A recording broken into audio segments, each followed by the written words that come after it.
Halo teman-teman sekalian, kita berjumpa lagi akan membahas mengenai kelanjutan topik kita sebelumnya, yaitu yang berjudul Finance for Non-Finance Manager. Namun demikian, sebelumnya saya mohon maaf dulu karena baru kali ini saya sempat membagikan materi lagi karena ada beberapa hal penting yang saya harus lakukan. Nah, oleh sebab itu kali ini kita akan membahas lagi mengenai kelanjutan materi sebelumnya, yaitu mengenai materi analisis rasio. Jadi di materi sebelumnya saya sudah menjelaskan bahwa ada beberapa rasio keuangan yang akan kita bahas, yaitu ada analisis rasio likuiditas, rasio solvabilitas, rasio aktivitas, kemudian rasio profitabilitas, dan juga ada rasio pasar. Nah, untuk sesi sekarang ini kita akan membahas mengenai rasio likuiditas, kemudian variabel-variabel apa yang akan kita bahas atau yang kita akan bandingkan, yang akan kita hitung di dalam rasio ini, dan juga bagaimana rumusnya, lalu bagaimana menginterpretasikannya.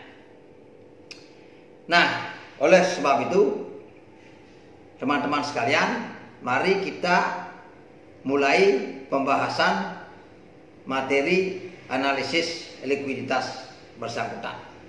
Nah, teman-teman sekalian, marilah kita bahas bersama-sama mengenai perhitungan rasio likuiditas.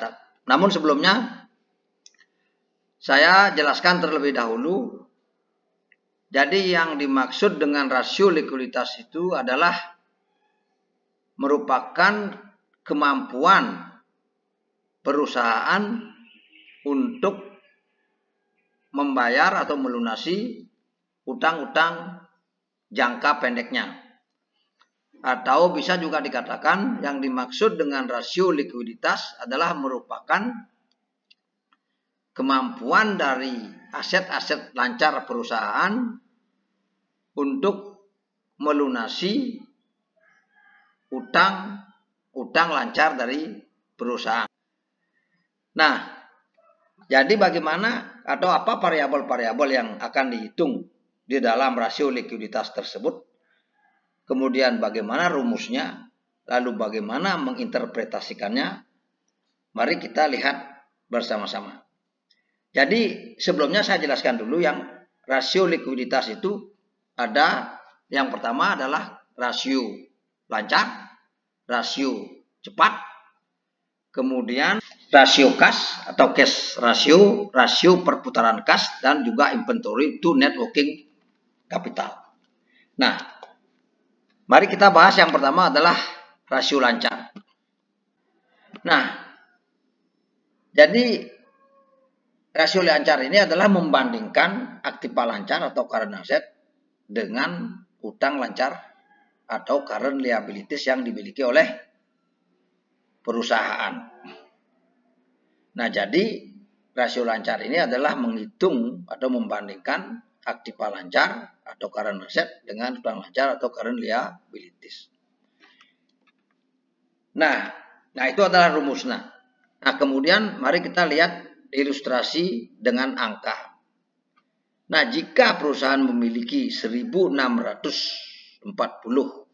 aktiva lancar, kemudian perusahaan memiliki 750 utang lancar, maka rasio lancar perusahaan itu adalah 2,18 atau 2,2. Nah, jadi apabila aktiva lancar perusahaan adalah 1.640, jadi angkanya kita pendek-pendek aja biar gampang dimengerti.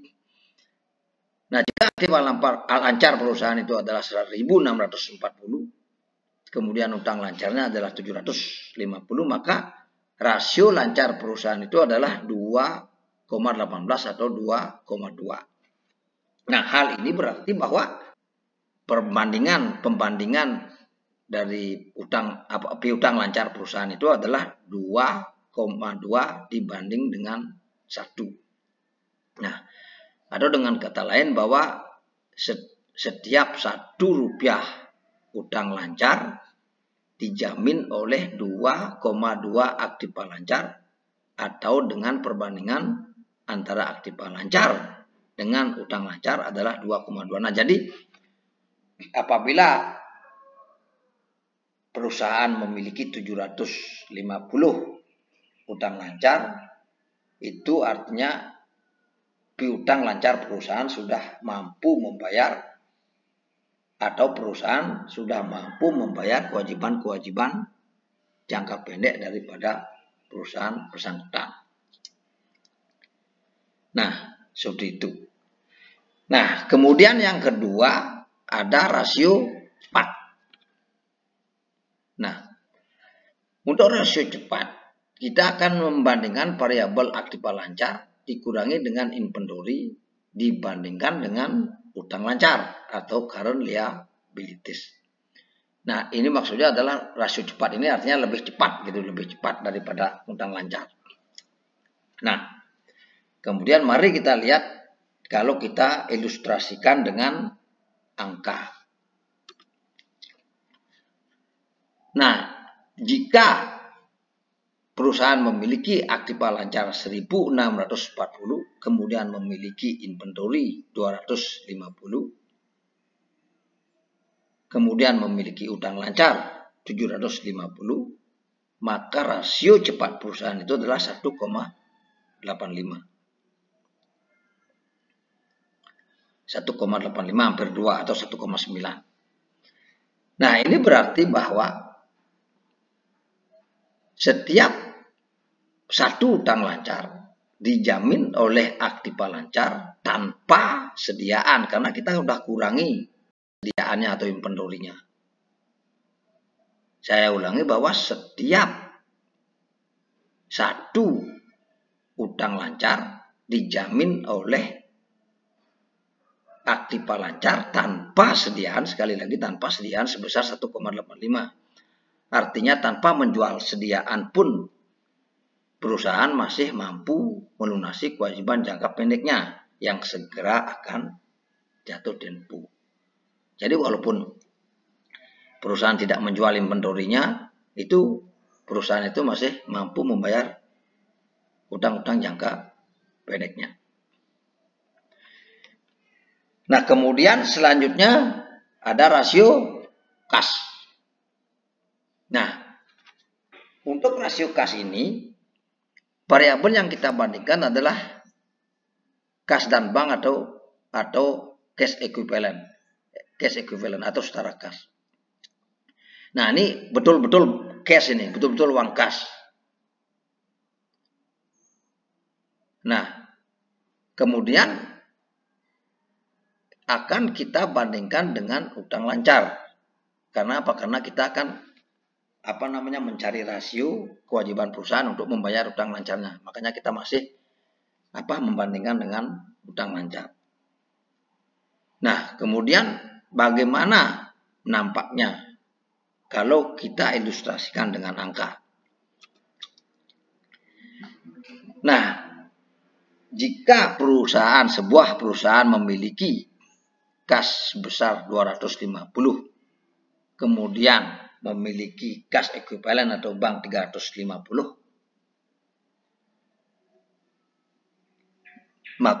kemudian memiliki utang lancar adalah sebesar 750, maka rasio kas perusahaan itu adalah 0,8. Itu berarti bahwa 80% artinya bahwa setiap 1 rupiah utang lancar dijamin oleh 0,80 aktiva lancar yang hanya terdiri dari kas dan setara kas saja. Berarti piutang-piutang atau aktiva lancar lainnya itu tidak masuk. Nah, di sini artinya bahwa setiap 1 rupiah utang lancar dijamin oleh 0,8 aktiva lancar yang hanya terdiri dari kas dan setara kas saja. Jadi jika hanya dengan menggunakan kas dan setara kas, perusahaan tidak mampu melunasi utang jangka pendeknya yang segera akan jatuh tempo. Nah, berarti ketika utang perusahaan atau kewajiban jangka pendek perusahaan jatuh tempo, maka perusahaan adalah tidak ada pilihan lain, yaitu menjual sediaan dan juga melakukan penagihan terhadap piutang-piutang perusahaan. Nah, seperti itu. Kemudian selanjutnya masih di dalam rasio likuiditas ada rasio perputaran kas atau cash turnover. Nah, di dalam rasio perputaran kas ini variabel yang kita bandingkan itu adalah penjualan bersih dan modal kerja bersih.